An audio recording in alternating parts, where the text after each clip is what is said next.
শম্ভু, ওর খাবারটা দিয়ে যা। এই জগতে আমি কারো ভাত আর লঙ্কা মিশিয়ে খেয়ে নাও। গুড,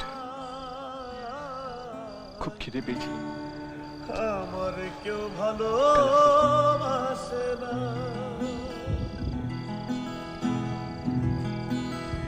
এই জগতে আমি কারো